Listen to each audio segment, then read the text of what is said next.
ایک دفعہ کا ذکر ہے، کسی ملک پر ایک رحم دل بادشاہ حکومت کرتا تھا۔ اس کی 2 ملکہ تھیں۔ چھوٹی ملکہ اس کی طرح رحم دل تھی۔ اس کے 3 بچے تھے، جبکہ بڑی ملکہ اولاد کی نعمت سے محروم تھی۔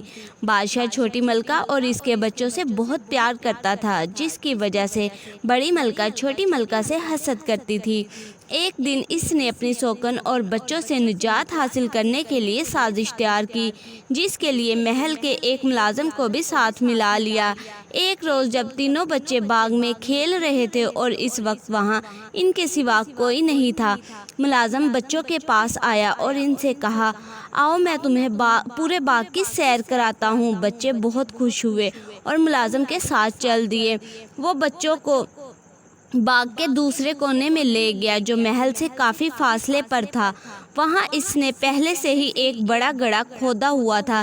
جب بچے اس گڑھے کے پاس پہنچے تو ملازم نے تینوں کو اس میں دھکا دے دیا، اسے مٹی سے بھر دیا۔ بچوں کو زندہ دفنانے کے بعد محل میں واقع اپنے کوارٹر میں جا کر اس نے اپنا حلیہ ٹھیک کیا۔ 1 گھنٹے بعد اسے بادشاہ کی رہائش گاہ سے چیخو پکار کی آوازیں آنے لگی۔ وہ محل میں پہنچا تو بادشاہ سمیت تمام درباریوں کو تینوں شہزادوں کی گمشدگی کی وجہ سے پریشان پایا، جبکہ چھوٹی ملکہ اس صدمے سے پاگل ہو گئی تھی۔ بادشاہ نے ملکہ کو بامشکل اس کے کمرے میں پہنچایا۔ اسے پاگل پن کے دورے پڑنے لگے۔ وہ بادشاہ سمیت جو بھی سامنے آتا اسے مارنے دوڑتی۔ ایک روز اس نے بڑی ملکہ پر چھری سے حملہ کیا۔ ملازموں نے بڑی مشکل سے اسے قابو کر کے بڑی ملکہ کی جان بچائی۔ اس واقعے کے بعد بادشاہ نے ملازموں کو حکم دیا کہ وہ ملکہ کو محل سے باہر نکال کر کہیں دور چھوڑ آئیں۔ یوں چھوٹی ملکہ کو محل بدر کر دیا گیا۔ وہ دن بھر شہر کی گلیوں میں گھومتی، جبکہ بچے اس کے پیچھے پتھر لے کر دوڑتے۔ رات کو وہ کسی مکان کے چبوترے پر سو جاتی۔ ایک روز وزیر باغ میں چہل قدمی کرتے ہوئے اس کے آخری حصے میں پہنچ گیا۔ وہاں اس نے عجیب و غریب پودا دیکھا، جس پر 3 بہت ہی خوش نما پھول کھلے ہوئے تھے۔ وہ اس کے قریب گیا، چاہتا تھا کہ ہاتھ بڑھا کر تینوں پھول توڑ لے کہ اسے پھولوں سے آواز سنائی دی، تم ہمیں توڑنا چاہتے ہو؟ ہم اونچے ہوتے جائیں گے، کسی کے ہاتھ نہ آئیں گے۔ بادشاہ سلامت آئیں گے تو ہم ان کے ہاتھ میں جائیں گے۔ یہ سن کر وزیر دوڑا دوڑا بادشاہ کے پاس گیا اور اس سے پورا ماجرا سنایا۔ بادشاہ اس کے ساتھ باغ میں آیا۔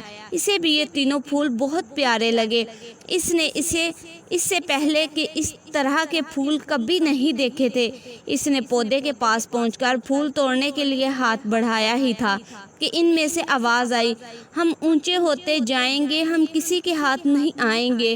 بڑی ملکہ آئیں گی تو ہم ان کے پاس ہی جائیں گے۔ بادشاہ نے یہ سن کر وزیر کو حکم دیا، وہ فوراً بڑی ملکہ کو بلا کر لائے۔